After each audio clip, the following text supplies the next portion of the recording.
Good morning. It's 8 o'clock in the morning. Let's start with an interview. On the line with me today, I have two Gitz Champions, Michael and Justin Crandall. They're not brothers. It's Michael and then Justin Crandall. So they're not. It's not the same thing. But we're gonna talk about Gitz stuff or whatever this morning. They both wait. Yeah. Ooh. Good morning, gentlemen. How you doing? Morning. Doing good. So what was the name of the tournament that you guys just did super well at again? Can you tell me about like when it was, where it was, how it went, and so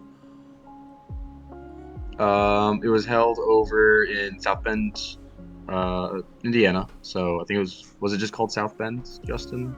Do you remember the exact name of it? Was it just the Battle of the Bend? Battle of the Bend. Yep, there you go. Yeah. So we went to the Battle of the Bend, had pretty decent turnout, and we both bought Gitz and placed pretty decently. I'd like to think. Yeah. Bring in Gloomspike Gitz, which is a nice little fun army that we like to play. So let's have a look at your lists here. So we have they're very, very similar lists, right? And so just to quickly, I'll just quickly sort of go over them. So they're obviously Gloomspike Gitz. You both have Scragrot. You both have 2x6 Rock Guts. You both have a Squig Boss. You both have a unit of 5 Bounders, and you both have a unit of Snarlfang, which I really like. But the difference between the list is that Michael had 40 Shootas and Gobbapalooza, like in a reinforced unit, and then Justin, you took a reinforced unit of Bounders and another reinforced unit of Herd. I'm missing Herd on the top thing. You guys both also had a reinforced unit of Herd. Mm-hmm. Yeah. His list is a little more technical, and mine's a little more unga bunga. Yeah, so I know that you guys knew each other before all this, right? And like you're is it fair to say that you're friends, or at least friendly? Yeah. Right. Sorry, I don't like to. Yeah. Right. Oh, you're good. And so I assume that there were lots of conversations about your different lists and your different experiences leading up to this tournament. Would that be a fair thing to say as well?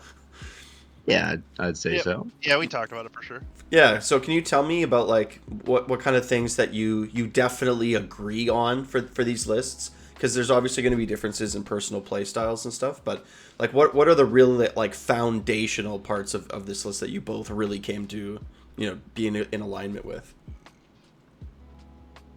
I don't think you can leave home without 12 Rock Guts. Mm-hmm.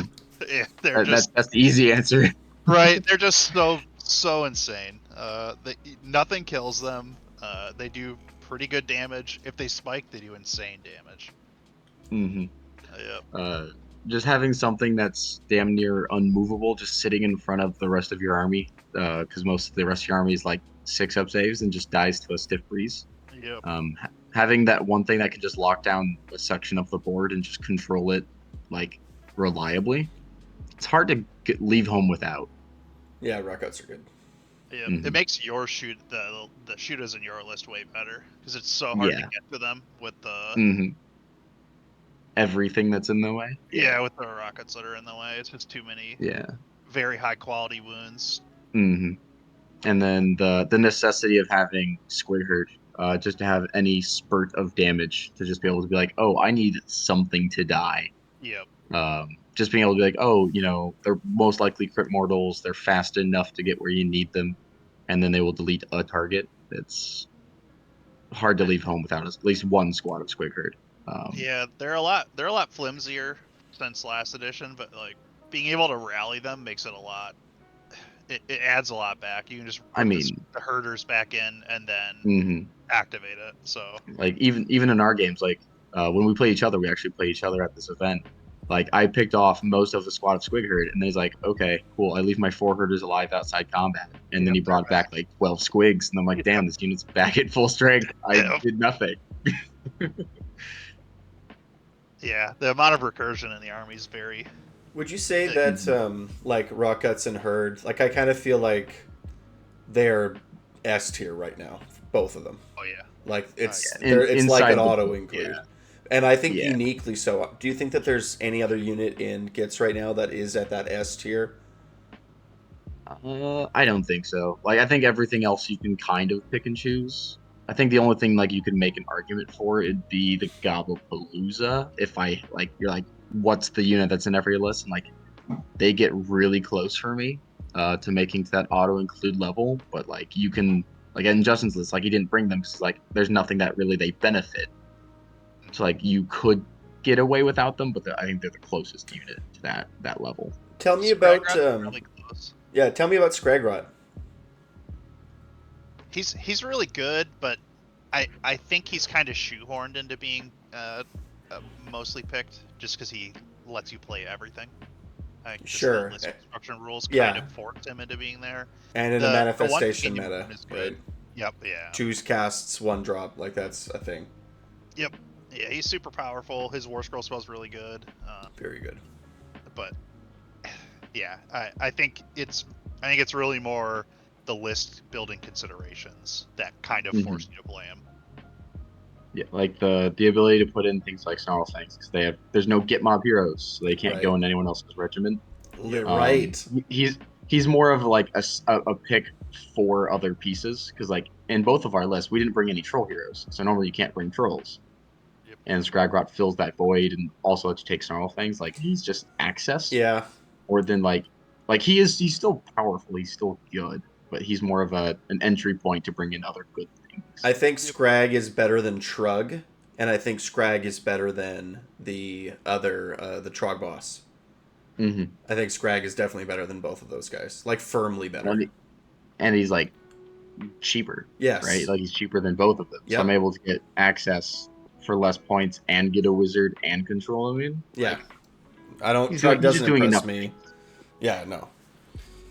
Cool. And how about... I mean, obviously the Squig boss is just a package with the herd and with the bounders, right? So like everybody kind of knows that piece of tech, and bounders are also like really good in, you know, high damage and mobile, and they can score tactics and they can flank stuff, and right, like obviously they're good. But Snarlfang, that's a unit that I have always really liked on paper, and I haven't played it because I just always sort of chose other things ahead of it, but I now know that you're going to convince me to play Snarlfangs in my next Gitz game. Yeah, that's kind of Michael's tech piece that I jumped on. Playing him at this event was the first time I played them, and every match was like, oh, these guys are kind of messed up. Like, I played against cities around, and I put him on first. He went to get more. I double redeployed onto an objective so he couldn't get more. And he was just like, oh no. I played against Stormcast Dragons, and I put them... we were playing Jaws of Galette, so I put them essentially at the top left of the territory. He deployed... He dropped them out of reserve, and I just, again, double redeployed away. I just bricked his entire first turn. Right. Yeah, there's so many little dumb use cases with those guys that, like, outside of just scoring points, because they're excellent at scoring points, right? Mm-hmm. Yeah, they kind of do everything. Their profile's like not embarrassing, especially if you can combo them with Purple Sun. Like, if you give those guys a point at rent, the wolves do damage. Yes. Mm. Yeah, it's sort of like all the Cruel Boys players in my audience know, like, all those sneaky little movement shenanigans are quite impactful. Yep. I mean, it's really funny when you have 5 wolves out fighting whatever small little unit they put on the side just because they decided to fight somewhere like into a major hammer like trolls, and then your 5 wolves just pick up that side little flank. You're like, oh, that's nice. How convenient for us. Yeah, little 130 point idiots just like bullying the flanks as well as doing all the things. Oh, I killed the side flank unit. Now I'm gonna go take your backfield objective. Don't mind me. We're having a great time. Yeah, kind of makes me pretty excited for the next set of wolf units. I mean, like if it's like a sun and moon army now, and like you get a benefit along with the moon half, and you get a benefit around the sun half. Like turn it into what like Orcs is, where it's like 2 books. Right, well, like not even that. No, I'm just saying like in like battlefield play, the bad moon is a physical object moving across the board. Right. But if we play it as wherever the moon is, the sun is the other. I'm just saying, like, there could be a funny thing there where you're playing with two halves of your army, playing different sections of the board, but still getting maximum efficiency from That's fun. Sure, I can see Yeah. that being a thing. I hope that's the mechanic. Yeah, it makes sense, right? Like, Yeah. But even just like, yeah, sure, like, but yeah. So those are the kind of the things that are the same between your lists. Another couple things that are very similar is you're both Squigalanche and you're both 2-drops. Mhm. Right? And then I assume the spell lores are both Lore of the Clammy Dank and Morbid Conjurations. Mm-hmm. Okay, so obviously the spell lore is what it is. Didn't want to go for the Gitz, whatever it's called, like the Everdank or the Clammy Dank or some kind of dank. Yeah, the Gitz manifestation. The Gitz manifestations, yeah. Okay. There is one manifestation in that Gitz lore that I would want to take, and it doesn't feel necessary when you're only playing with 12 drugs, is the best way to put it. The manifestations in the Gitz lore are a spider thing, which is like fine. I love the You have spider thing. access. Yeah, you have access to getting the cauldron to get more wizard levels. Cool. Oh, I don't sorry. really have any spells I'm dying to cast. That's what I meant. The Cauldron. I love the Cauldron. +1 casts. Opening it with your opponent on your opponent's turn. I really like it with a Fungoid Cave Shaman. Right? You on your opponent's turn, you use your extra cast or whatever. Yeah. So like the cauldron's like fine. Like it gives you access to extra spells, but like the army has no bonuses to cast, so like you're not reliably getting anything. You're just like throwing more dice at stuff. The mushroom I've never been impressed by, but then like you have the moon, which makes an aura of the moon, and the reason that one's really good is because it gives your trolls +1 save. But since I'm only running 2 sparks of 6, like you're usually able just to maintain within the reaches of the moon as it is naturally, or the loon shrine. And then Scragrot says, "Oh, it's in the middle of the board. Let's keep it there for that extra turn," and like you get enough control over it over the course of the game. So you're just saying that it's like overkill. Yeah, like if you were playing more trolls, like if like we're back up to like 18, with like all the battle scroll changes type stuff or new books, like there might be a reason to reconsider. Yeah, like, and as you are... and herd and whatever squigs are not that impactful. Like it doesn't matter so much if they're under the light of the bad moon. Really. Yeah. I think if there was another hero, like let's say Fungoid Cave Shaman, let you take everything like Scragrot does, there'd probably be more of a consideration for the Gitz spells, because you can use it to replace Scragrot's once a game hold the moon. It's like if you didn't have access to like if there was another hero that did the same thing, you'd probably see more of it. But it, like Michael said, there's not a lot of spells in the spell lore that you're like excited to cast. And Morbid is strong. Everybody agrees, so right? Yep. Like we don't really have to talk about it. It's obviously really good. Well, I mean, was there anything like super specific to Gitz that Morbid was good for? I mean, I liked Shackle, I think, was my favorite pick out of it. Between the Gitz lore of Spore Maw, the Shackles, and Scragrot, you could sometimes, if you roll well, get a funny number of mortal wounds out from that army. And just, like, randomly pick stuff off. But, like, I wish Spore if it's Maw my turn, it's just on whatever. The 2-up D3. I wish it was just D3. Oh, yeah, the it'd be like a good spell instead of a kind of bad spell. I mean...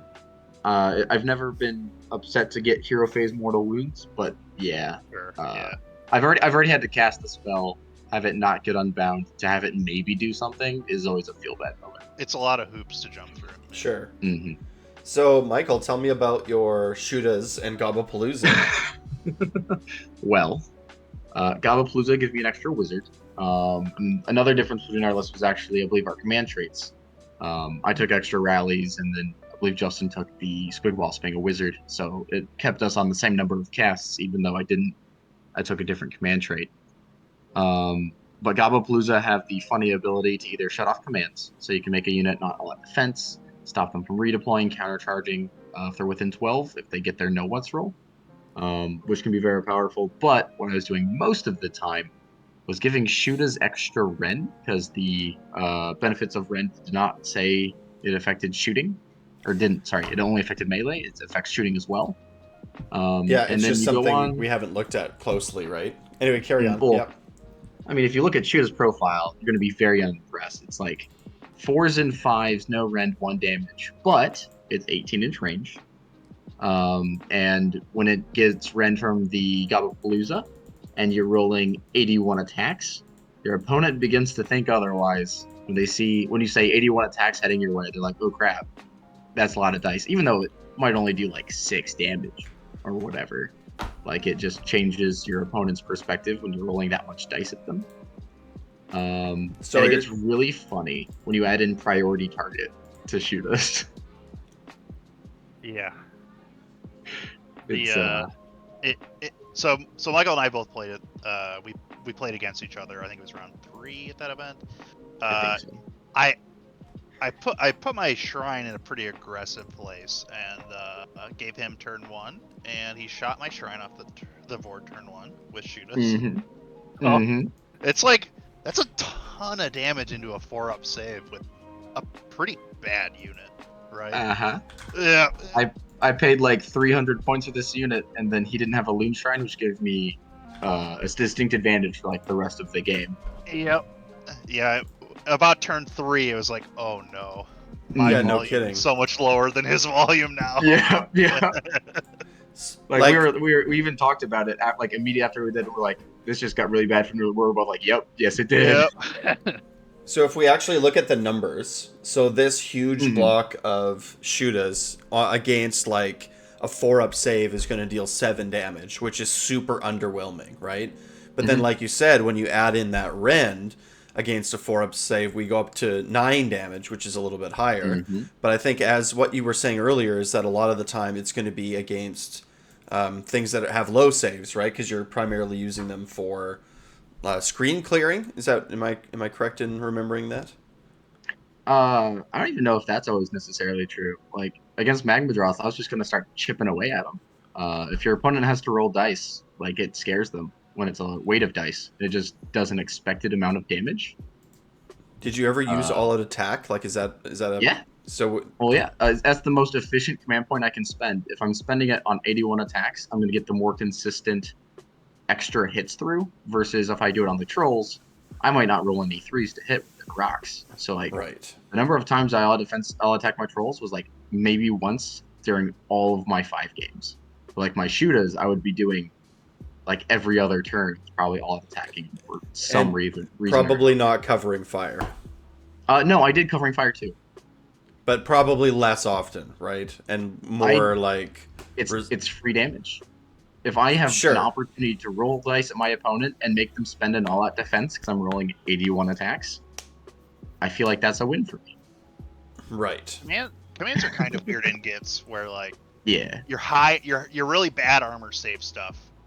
It's not really worth all defending, right? So you kind of just you sometimes have too many. Especially if it's in the early game when things haven't died yet, so you're not recurring anything. You have to like try to spend your CP and have it be an impactful. Free redeploy, baby. Right. Yeah. But like when you look at the numbers, right? It's like if you're getting that rend and you're using all out attack, like you're pushing into almost 20 damage against 6-up saves. Right? Like it's all of a sudden it's like, that unit of 20 guys with 1 wound each with a 6-up save that you're trying to shove in my rock guts, right? It's like, well, or like your opponent's herd coming at you, for example. Yep. Right? Things like that. It's like it starts to kind of get interesting, right? Because I like Gobbapalooza. Like Gobbapalooza is a good inclusion. Right? Absolutely. And it's also really funny late game, like when your trolls, they eventually get whittled down and you just need something to take an objective. You funnily just have 40 guys with little shivs that can just go stand somewhere.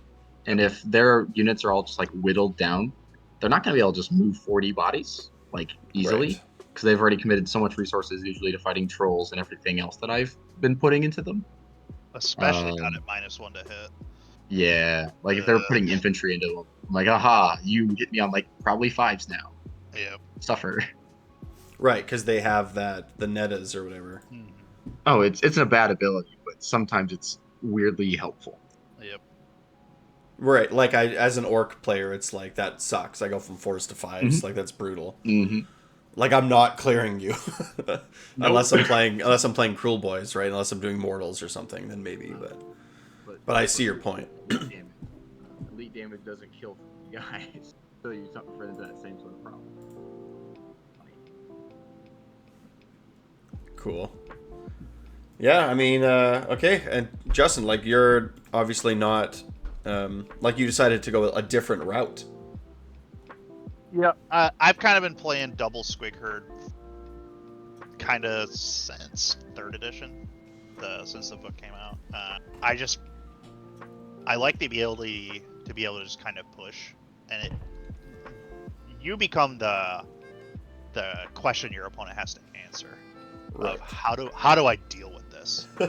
So, like, I used to play Magic really competitively, and that's kind of I kind of take that mindset of you can either try and find answers to stuff, or you can just be the problem, and being the problem is usually better. Is more your style or your speed. Yeah. You put the onus on your opponent to answer you, and if they can't, they lose, and if they can, you have to scrap, which is fine. Like, love scrapping. So it's just like buff herd, send them in. Next turn, buff herd, send them in. Yeah. Yep. If I can reach you, I'm gonna go.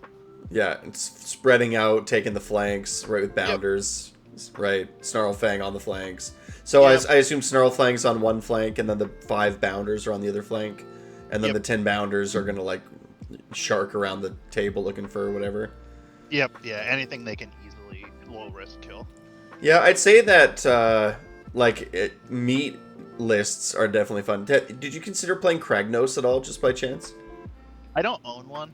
Okay, but if you did, would you have considered it? I don't know what I would cut. It's just so many points. I've seen people playing it with rock cuts. I don't have any reps in with it, so I can't really speak. You could probably cut some rock guts or Scrag. Sure. I mean, Scrag's probably the regiment you do cut, which means you also lose Snarlfangs, which is like unfortunate. But the one thing you can do is just 3d6 charge trolls into your opponent's zone and just say you're in jail now. Yeah. And then whatever, and then the herd go in, right? But that's why you only run one unit of 6 rockets, right? Because you're gonna throw the rockets at them, and like you said, you're in jail. But that's you just do that with one unit, and then the rest of it, like, because you want room for the rest of it, like the herd and stuff, to get in too, right? So yeah, it's a different play style. If you even really want to, like, you could just take the little foot hero that gives beasts run and charge, and then you could just have like the Squig Herd run up and then get 3d6 charge from Kragnos, and you could also smack them with that at the same time. Yep, and then Kragnos can run and charge later too. I mean, like, he doesn't even need to. Kragnos can just sit in the back and just be sending waves and waves upon trash at your opponent and just keeping them stuck in. And that's the playstyle. Stuff coming out of the shrine. Yep. Then you see a monster and you just one-shot it. Yeah, you wait until the path is clear, right? Until the path is clear to the big centerpiece, and then you're like, boop. It's a guaranteed 36 mortal wounds every time. If your Kragnos isn't doing 36 mortal wounds, you're playing it wrong. You're bad at the game. You gotta return. Yes. So like that's pretty fun. So I mean, like two sort of different play styles, right? Like between these two lists, but I sort of, like, obviously get both of them, right? One's a little bit more like a tech piece, and the other one's a little bit more just meat. So Michael, you went 5-0, right? You placed first of this tournament, and Justin, you were second with 4-1, only losing to Michael. Is that right? Yeah. Pretty good. So just Gitz dominate that that Peer tournament. Pressure. Yep. So what else are so how do you feel about about the army as a whole right now? Like, obviously, like, we agree that her herd and trolls or rockets are like S tier units, but how do you feel about just internal balance in the book in general right now? Based on like internal balance, I'm actually like kind of disappointed with the changes, especially with the recent battle scroll, that they didn't make any improvements to that. 'Cause outside of, like, I'm gonna say 10 to 12 units that are even like worth looking at, and you have like so many units in this book that are just bad, just at dog shit, like just terrible. Yeah, like if you just look at spiders, you're like, man, none of this is even remotely close to the power of trolls No, dude, it's bad on in purpose. any way, shape, or form. It's bad on purpose. It actually is. I swear to God. No, like they did it to Bone Splitters. I watched as an orc player. It's like they were just bad on purpose all the time. They were never getting any better, and then they're like, sorry, they're different now, or they're gone, right? Yeah. So like nobody plays them, so I guess we'll just get rid of them. Wonder why no one played them. Well, it's like they also like they'll redo something. I don't know. Who knows? I mean, the best part is like they'll make Bone Splitters broken for like a half a second, and all of like the 6 Bone Splitters players be like, "Oh, it's finally our time," and they're like, "No, Big Stab was getting nerfed back into the ground, and then the Bone Splitters will melt away again." Yeah, no one's starting a Bone Splitters army. Yeah, no one knew starting one because they're always constantly just getting put back in their place. Yeah, I mean, so how do you feel about the new stuff that's coming out? Like, I know we were talking about the sun and the moon mechanics or whatever, right? But like, are you like diving in, or like? Yeah, I'm gonna buy everything. Yeah. Yeah, I have a Me too. So I'm gonna get them all. Yeah, me too. I mean, I will put myself in financial ruin for some Doom divers that are like wacky. Yeah, I'm already looking at 3D printer stuff for like personal hope. I want to be able to take Shootas, shove them in a Doom diver, and shoot them at you. It's just a personal need that I have. It's just gotta happen. Yeah. If I can't take goblins, stuff them in a catapult, and shoot them at you, like, I don't feel like I'm doing this right. Yeah, it would be pretty cool if it's like you have to have, the Doom Diver has to have like a unit of Stabbas or Shootas within combat range, and then you like roll your die, or then you go to make your attack and you start by removing one of your models, and then depending if it's a Shoota or a Stabba, you roll a different attack profile. Right, and shoot with it, right? Like, that's funny. And then it's like there's maybe a tiny chance that you can set it up base to base with something that you hit. Oh, I'll do you one better. For every model in the unit that you kill, you get 1 extra attack, but it hits on 6s. Right.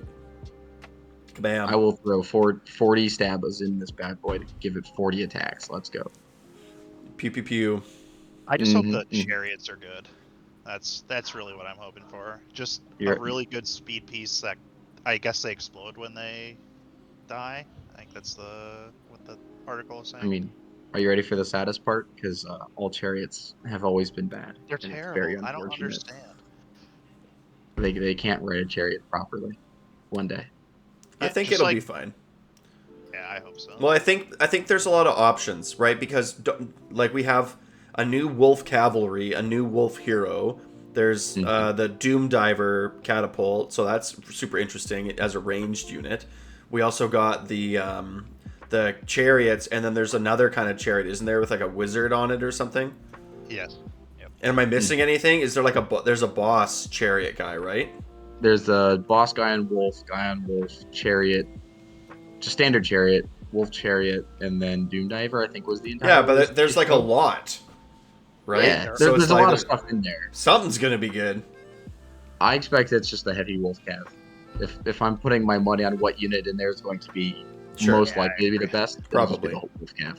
Yep, fair enough. I'm definitely. It would be nice to have access to a more elite cavalry that like reliably does damage, because like bounders are great and all, but wounding on 4s is really tough. 4s and 4s is a rough profile. It's really bad.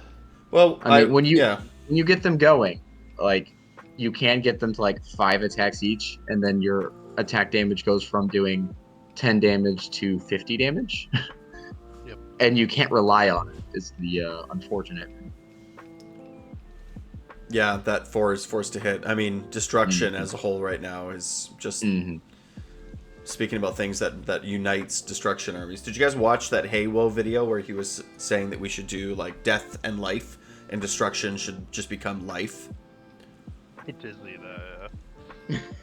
I thought it was an interesting idea. I could totally see Gitz being branded as like life, like being like, you know, the Underdark itself fighting right back against the colonizers and so on. These damn Hudakus who are stealing all of our mushrooms and trying to abduct our moon. Yeah, it seems fair. Yeah, leave my moon alone. Yeah.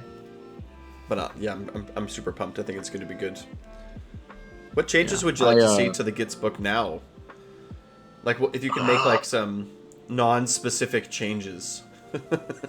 I'll let Justin go first. I have a very specific one. Sure.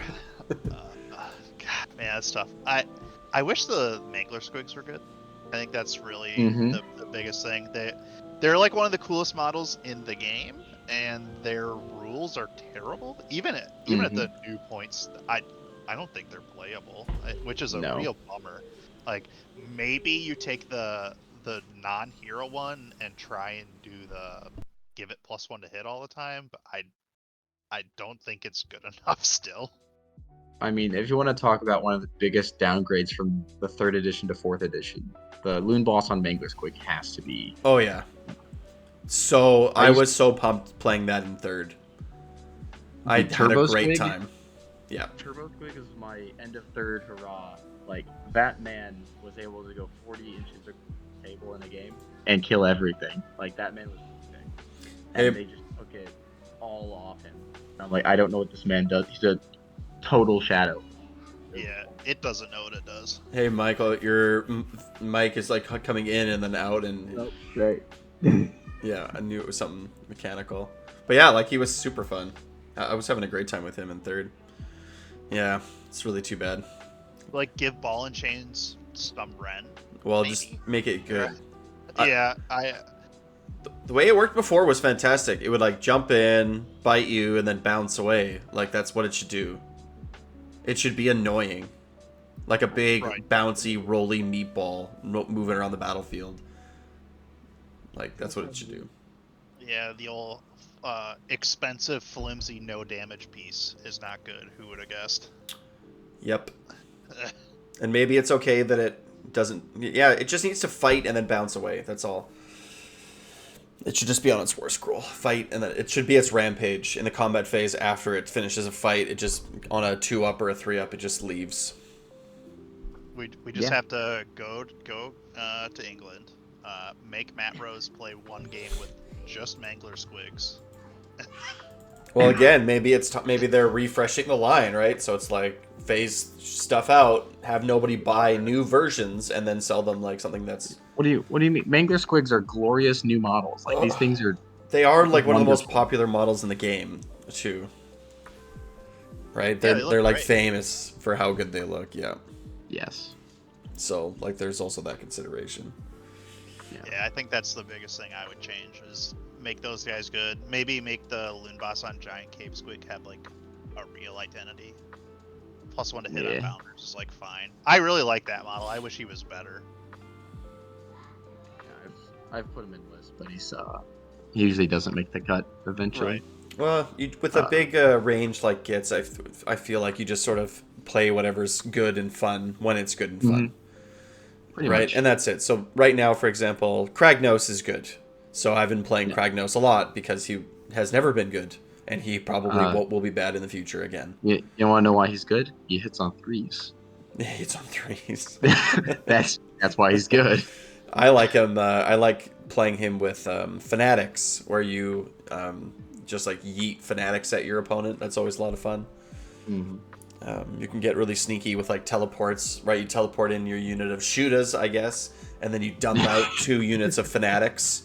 Right, and then they 3d6 charge at your opponent, and then they always strike first. Just like shenanigans like that, and then you bring them back out of the Loon Shrine and do it again. So Fanatics going down I was happy with. Spore Splattas are an undervalued unit. You think so? Because I undervalue them. +1 attack is some of the best stuff you can get in the game. But so are you right? Because I would say that I undervalue them because I'm like, what are you buffing? So and you're like Shootas. Right? that leads to my second point of the thing I want buffed is Moon Clan. Right. I'm a big Stabba enjoyer. Now I've come up with the world. You can get Stabbas to be 4 attacks each with Rend, and they're like 2s and 3s or whatever they can. No, 3s and 4s with like 160 attacks. I'm like, man, this is awesome. You know what would help them do that? An Allegiance ability, because they really don't have one. No, they don't. I think. Yeah. My unit that counts as 40 on an objective. You know what their bonus is for being under the Bad Moon, which I had to position myself to be under? they get to be counting as 43. Look at that. Ain't that something?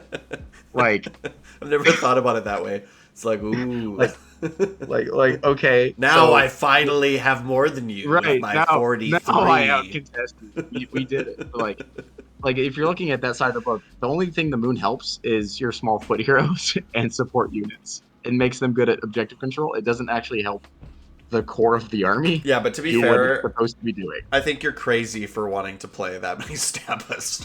Sir, like for me, I'm the opposite. Stabas. I'm like, I'm not doing it. I'm not rolling that many dice. Like I'm just Michael's not gonna do still it. a young man, so bending over and moving that many models isn't that bad. Yeah, it's like I'm the opposite of that. I'm like I'd rather play Gargants, right? We at the event before South Bend, I played 100. Oh, you're cutting out there. Two squads of Shooters, Stabas, and then Squigs. I played 100 at the previous event. It's a lot. It's a lot of work to get them to fight as well as elves, though. It's like, yeah, right. Wasn't good. Yeah. Yeah, I played that list on TTS once, and I was like, yeah, I'll never play this in person. I have 40 Stabas, 40 Shooters all ready to go. Absolutely not am I doing that. I think I have. How many do I have altogether? I think I probably have 80 total. I think I have 60 Shooters and 20 Stabas, and I just sort of use them interchangeably, which is like almost never. I'm at like 140, 160. Yeah, that's a lot. I have like one unit of Stabas, right? And that's like all I'll run is one unit of Stabas, and it's only for like fanatic shenanigans because it's fun. But I'll probably switch to. I could definitely see myself writing a list with reinforced Stabas or Shooters, I mean, and giving it a try. The benefit of Shooters is like if you look at the combat stats between a Staba and a Shooter, it's the exact same. Yeah. But for 10 points more, you can have those Shooters do some chip damage at range. Actually do something, yeah. Like even if you take them and you don't take like the Gobbapalooza or anything to buff them up, and you just have them exist, like they might do like 3 damage, and like okay, cool. This is my screen doing 3 damage. It was free. Like I could also make them bodyguard for Kragnos, just right, and just swarm around his base and just be like, and then just shoot things and just deny because Kragnos. Because he's a larger model, right? Like people can swarm into him and pile in from all directions and get into him. But you can't do that if everything's like almost 3 away with bodyguard. Like it's rough. It's like we're in combat, but you can only attack me with like 2 models. Perfect. Right? And it's like, well, then I hit you back, right? Mm-hmm. And all of those attacks are now -1 attacks and -1 to hit against those little shooters. Right? No, it's everything. You just make them -1 to hit. It's perfect. On a 3-up. On a die roll, you do a mediocre buff only against infantry. It's great. It's amazing. So good. The power of the Moon Clan. Power of the Moon Clan. Be frightened. Be frightened. Be frightened. I hope that if they do split the book into 2, that they sort of write different war scrolls but keep the same models for different units. Like I'd love different Stabas, right? They just have a different little ability instead. Sure. You know? That'd be cool. So thanks for taking the time. Was there anything else that you guys wanted to touch on that we didn't get a chance to talk about? I don't think so. No, I don't think so. I'm excited for new War Dollies. Hopefully their rules are good. Yes, absolutely. Cool. Well, I mean, if anybody's looking to chat you guys up, I'm sure that you'll be lurking around on my Discord from time to time. You guys can definitely keep an eye out and reach out and let us know in the comments below if you have any other questions or if you're feeling optimistic about all this new Git stuff, because I don't know. As an orc player right now, I'm feeling pretty disappointed at the moment, right? So I'm got Big Wah. That's what you gotta look for. I don't know. Here's the problem with Big Wah. That's what everybody says. So one of the big things with Big Wah is the abilities that their heroes get. But if you actually read the rule, it says that you can use this ability in your hero phase, okay? And it lasts until the end of the round, not until the beginning of your next hero phase. So if But you hear me out. if you're going second, you only get it half of the time, and it's like it puts you on the back foot. It punishes you pretty severely, I feel, for going second, which is where you want to be, I think, a lot of the time. But hear me out. You can just return half the models. The recursion's good, but it's like and I hear you. Like it's not gonna be an amazing destroying everyone's soul list, but they're better than they were, and that's what counts. And I think cruel. Anyway, I'll save that for another video. but thanks, guys. I really appreciate it. Yeah. Like, subscribe. Wow.